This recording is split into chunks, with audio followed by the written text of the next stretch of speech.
Welcome, everybody. This is the Anime Association, and today we're going to be talking about Fire Force Episode 3. Make sure you hit that like and subscribe button on this video. But I got two co hosts with me. Got my boy Gen Talk, Yo, my boy Anime Addict. What's going on, guys? All right, let's dive on in. So, we've been waiting for a long time for season 3 to come out. How do y'all feel about basically the build up to this moment right now that's going on? Like as far as like the betrayal, big plot twist, things we didn't know about the White Clad, like getting more in depth stuff about it, and we're seeing more of the evangelists and more about the Adolaverse, basically. And Dola Link, my bad. How do y'all feel basically these first 3 episodes though? Like, you think they're good? Like starting off good, or you think they could have did it another way? I guess I'll go first. So, Fire Force is one of my favorite animes. So, like, just to get another season of this is like, pun intended, fire. Um, I feel like the first 3 episodes were amazing. A lot of people don't like the first 2 because it was just like all talk.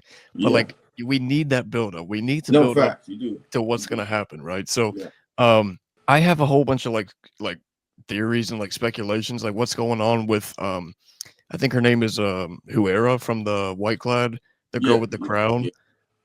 There's a bunch of stuff going on with her and Burns with the Adola link and everything. So I'm excited to see like what's gonna happen next. I was gonna say, I think I agree. Like, the first 2 episodes obviously had a bit of a lot more dialogue. Obviously, as you said, the build up. I know not every anime, as I said, not every anime needs to just come out the guns blazing, because obviously context is key.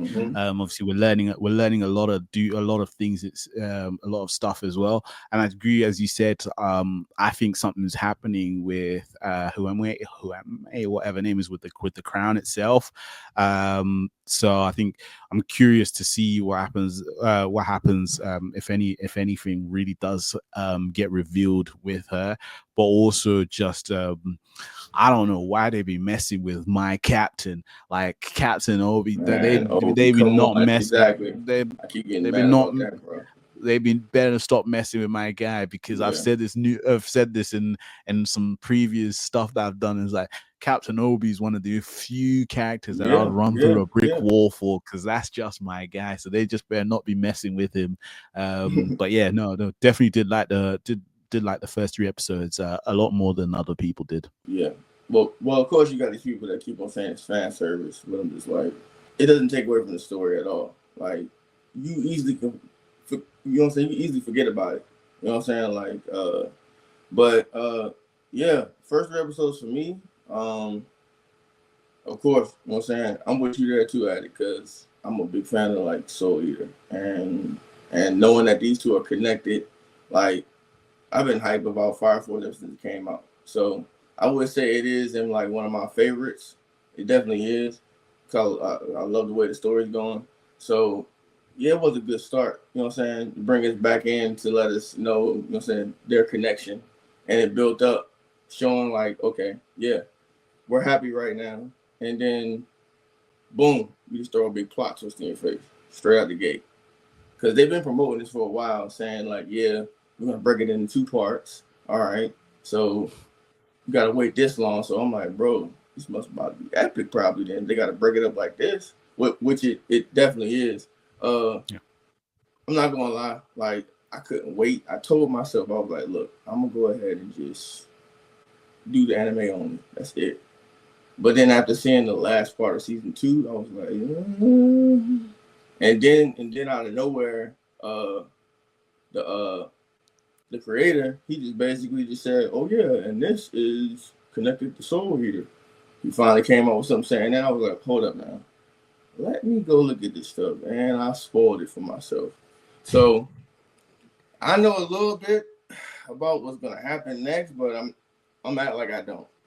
So showing like more of the White Clad, like I really felt like that was a good build up for that. And it's still showing what's his name again? The one that said he has to protect the pillars. He's actually in the White Clad too. Is it can't think of his That's it, name. Charon or something. Charon. Yeah, Charon. Yeah, him. Charon. Like still him showing his connection to old girl with the crown. Like, cause he been with her since she was like a baby, basically, I would say. So it's like that's like his little sister. You know what I'm saying, how you look at it. So yeah, like I'm loving that right there, honestly. And going into that, like episode 3, okay, we finally get to see Joker, Shinra, and Burns fight. Now, we know about how Burns and Joker and Benny Marvel, they all connected. You know what I'm saying? Because they got their Adola link at the same time, right? Yeah. So to see like Burns go all out, man, I'm not gonna cap. But at the same time, it's kind of making me mad because I'm like, bro, like you're not making no sense, bro. Like you've been a lieutenant the whole time, and then you just switch on us. Like, how y'all feel about that fight scene, though? Yeah, I mean, David Productions was not playing. The animation went off.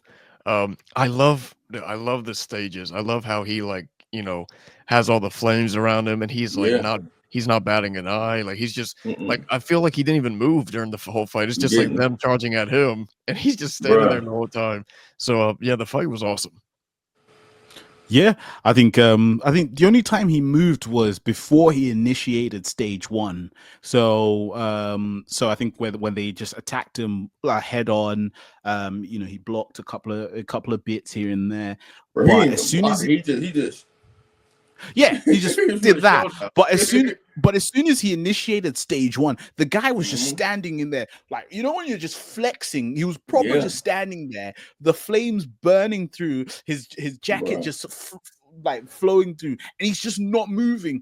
And I think, as Joker said, he was just like, look, the more time we give him, the stronger he's getting. And then eventually he goes up from stage 1 to stage 2, and he still ain't even moved an inch. And I was just like, I hate this guy, bro. I was like, I hate this guy so much. But what stage was he on when he was training with it was at the end of season 1 when he basically approached Shinra and was like, I just want to test your skill out. Like, was he at stage 1 there, or? Yeah, I think it was just stage 1. Okay. Yeah. Yeah, because I don't think we've seen stage 2 yet at all. Like, but I think the other thing that I wanted to add, I know when you're talking about the Soul Eater link, the obvious link that I saw was when the old girl with the crown, when she was looking up into the sky, it had the sun, and then it had the Soul Eater moon, where if you go back to Soul Eater, you have that moon that's always smiling. That's when I was just like, oh right, okay, I'm with it. But I don't, in terms of that link, how it's all gonna tie in, I do not know, but am I curious? You got my money. Oh, it definitely links in. That's why I say he, the creator, man, he did a good job, like, actually explaining instead of just throwing it in there. Like, he really explained why Soul Eater and Fire Force is connected. Like, makes perfect sense. And that's another reason why you keep seeing seeing the moon, because it's just building up to let you know, oh yeah, this is connected to Soul Eater. Just know that. That's another thing. Okay. Now the raid from the whole Team 8, basically, that was hilarious. I'm not gonna lie. He just basically just cut her off while she was in the middle of talking. Oh, they wouldn't even think about doing that. You just get the front door. Oh, they really went through the front door, right? And another funny, like, they didn't even realize Arthur was gone, dude. He fell off like a minute ago. Like, that had me crying laughing. Like, I love the comedy in Fire Force. I like the comedy in Fire Force is crazy.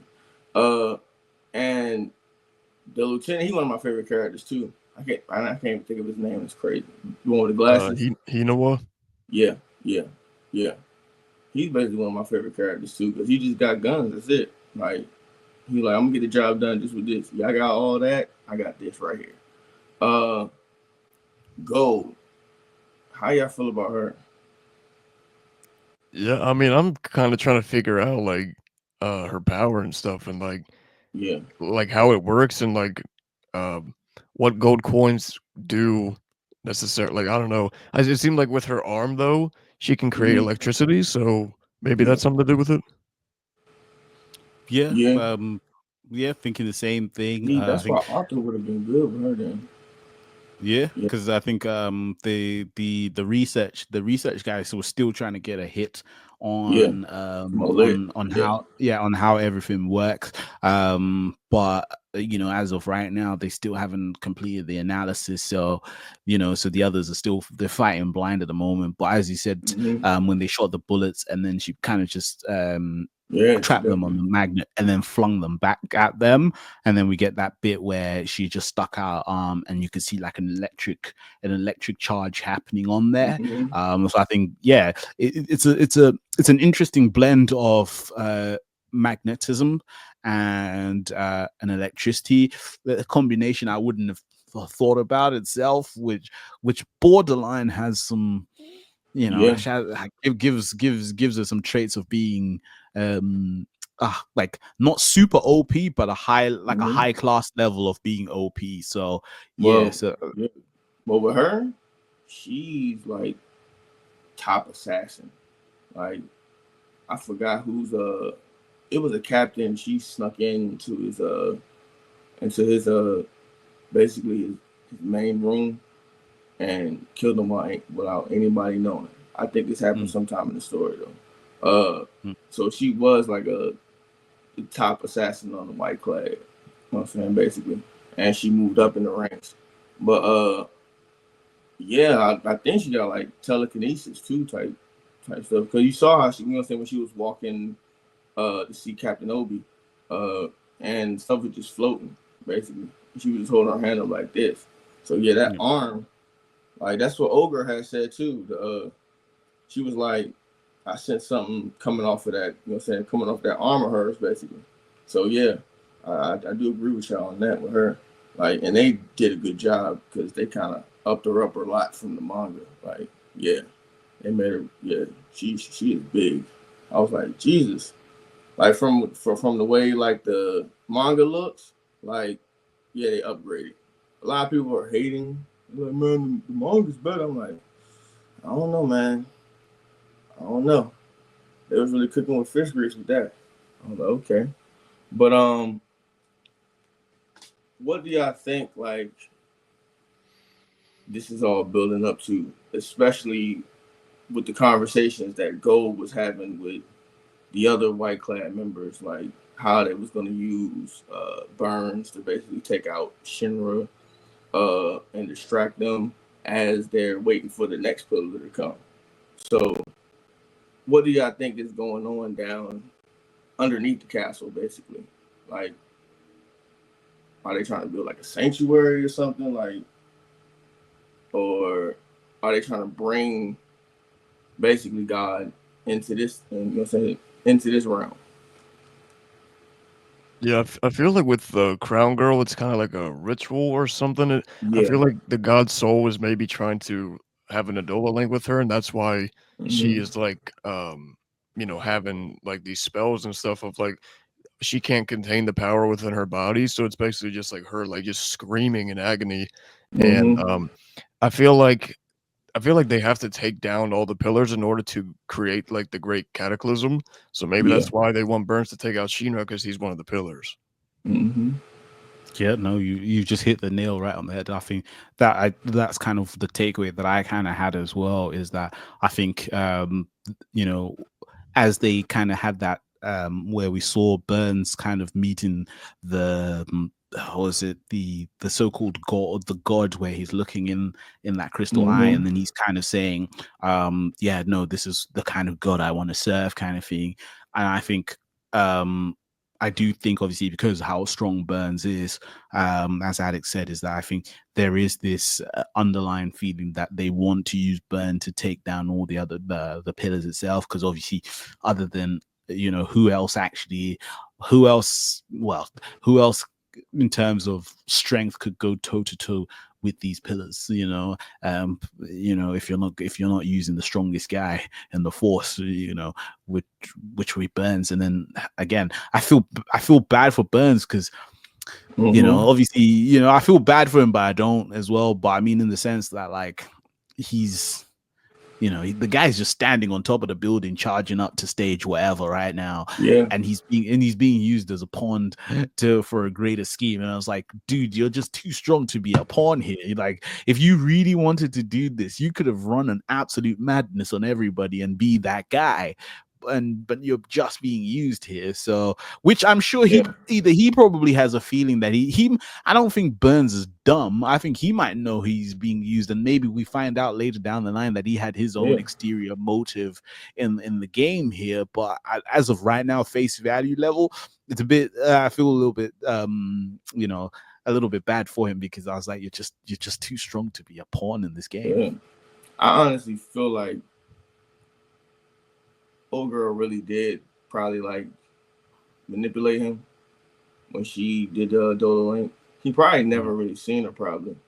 God, for real. Like, he probably never seen her. And she just manipulated his brain to make him think that probably. But I really feel like he does got an alternate what's the word I'm looking for? He's basically gonna not switch sides. He's just doing something to build a plot, basically, and wait for the right moment to when he can strike, basically. Because he didn't have to warn or tell, Shinra, hey, they about to do the ritual on Obi. So even though it can work in their favor, basically just to bring him there type stuff. So, but at the same time, I think he just wants Shinra close to him because he knows his capabilities, basically. And what's I about to say? And I just love the fact how Kubo he really writes his characters, bro, and it builds that connection with him because honestly, like when he did the Joker, Benimaru, and Burns backstory, like it built up for this moment right here. Like we didn't have to get that, but it definitely built up, and it's like, yo, why, bro? Like, but at the same time, like, he really got manipulated by the church, basically, I would say. So it's like, he started getting his doubts, but at the end of the day, this is what he signed up for, type stuff. He might be, honestly, he might actually believe what he's doing is right, though. Like, at the same time, but honestly, I really think like he's actually being manipulated by old girl, basically. Yeah, I could kind of see it as like a fear type of thing, because I feel like the god Soul was basically showing themselves through the Crown Girl when he had the Ebola link and saw. So he got afraid right there and took a knee. So that's why he decided to join them. Yeah, and you know what? Yeah, because like, what's the old girl?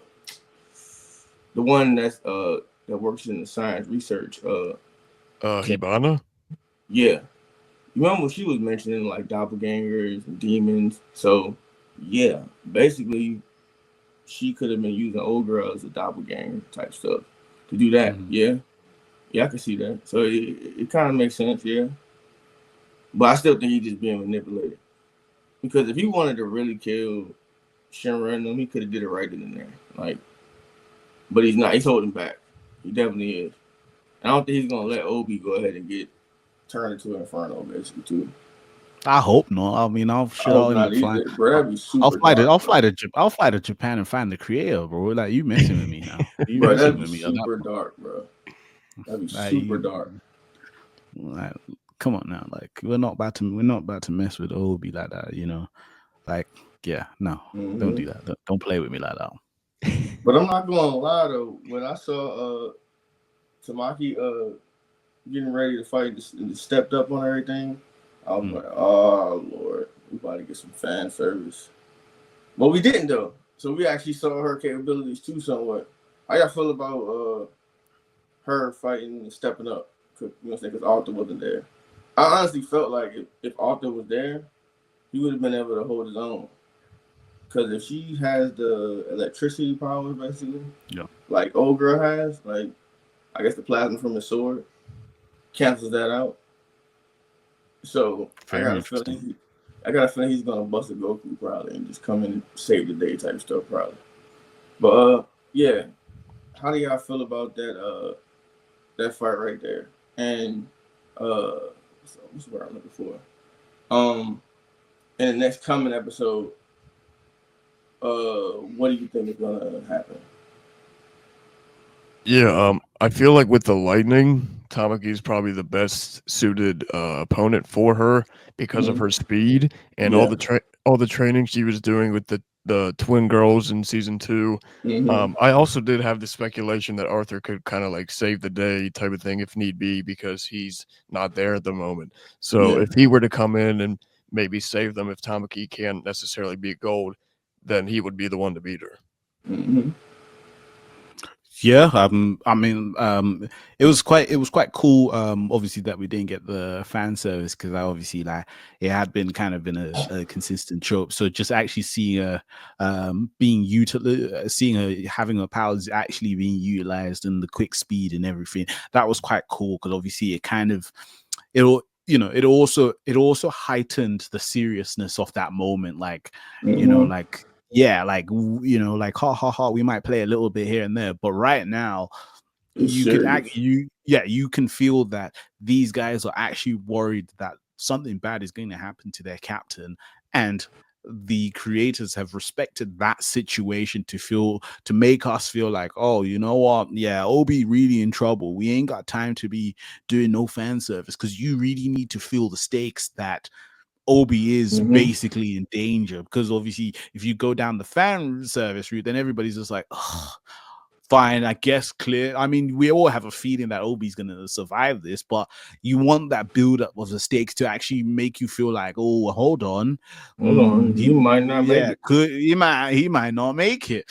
kind of thing. And I think them respecting them respecting her enough to not use her as fan service in this critical moment that they're trying to do right now in terms of saving their captain was really welcomed. And in terms of what happens in the future episodes, I'm expecting to see Burns go to stage 3.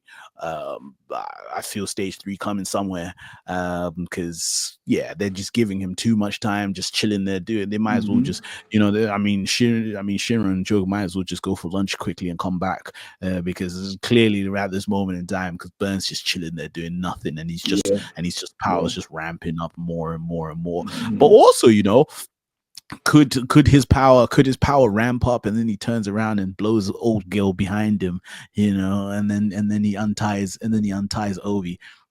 Who knows? Obviously, could be. He did tell all of them to stay back though while he handled it. So that could be. Has Burns seen Shinra after the shoe fight when he figured out his power somewhat? Like when he was training with Benimaru? No. Hold on. That was after that fact. When he found out like he can go like beyond light speed, you might want to say, he basically breaks himself down and you know what I'm saying, and then re-puts himself back together. I don't know if was that before or was that after seeing Burns? I think that was before because that was the end of season 1 and he saw Burns in season 2, right? No. He saw Burns at the end of season 1. That's when he basically when he went stage 1 and it was fighting on the roof. Oh, okay. I'm trying to see if that shoe fight happened after that. Because if that's the case, he doesn't know about that. He probably does know about it, but he hasn't had it done to him yet. You know what I'm saying? So I think he's really going to turn up in that fight. And we haven't seen Joker's full potential too, because he does have a Dodo link too. So it's like, bruh, and Joker, Joker's a beast, but Joker looks scared right now though. But that's him all the time though. Just like when he almost, when he got his hat cut by Shu. He was like, okay, yeah, this little boy is crazy. He almost killed me. Like, Jesus. Yeah. Like, I forgot how fast he was. And I love the connection between Joker and Burns too. Like, for the fact that he knows, like, okay, look, you know what? I think instead of saying if we keep waiting, I think it's already too late. Like, so he knows, you know what I'm saying, what he's about to get himself into. But at the end of the day, I think Burns is going to probably help get Obi out, though, honestly. I don't see them, I don't see them killing off him, though. If they do, gosh, that'd be dark. That'd be straight build up. I'm not going to lie. And that's going to build Shinra's character a lot. Like, I honestly just want to see Shu again. I'm not going to lie. I want to see another Shu fight. I could kind of see if him and Shino maybe teamed up this time. Yeah, I got a feeling they are though. Like honestly, I really do. I'm about to say the Ritual. And what was the one guy's name that was at the that was actually performing the Ritual while Sharon and Ogre with the crown was in there and she was screaming and stuff. The one that was coming out of the water. He's a white guy. Yeah. I really want to know what his part is in the Ritual too as well. And what are they actually trying to accomplish? Even though I know y'all said the Great Cataclysm, get that to happen. Like, are they trying to get to where God is at in her realm? Like, I'm trying to see if they actually trying to bring her here or not. I want to know her powers too as well. Yeah. That'll be very interesting. I think we'll probably find out in the coming episodes. Obviously, like I said, there's just so much that's happened that I just I don't want to speculate too. Yeah, I just don't want to speculate too much because like I'm already excited to see what happens with everything. So now I'll keep my thoughts. I'll keep my thoughts for now. For when we actually get episode 4, and then I can start to share a little bit more in what I think. Because at the moment, I'm not 100% sure what I'm actually thinking in terms of what's all gonna happen at the end. Well, all right, we're gonna go ahead and end it right there. I was your host, Avon Poppy. This was the Anime Association. See you next time.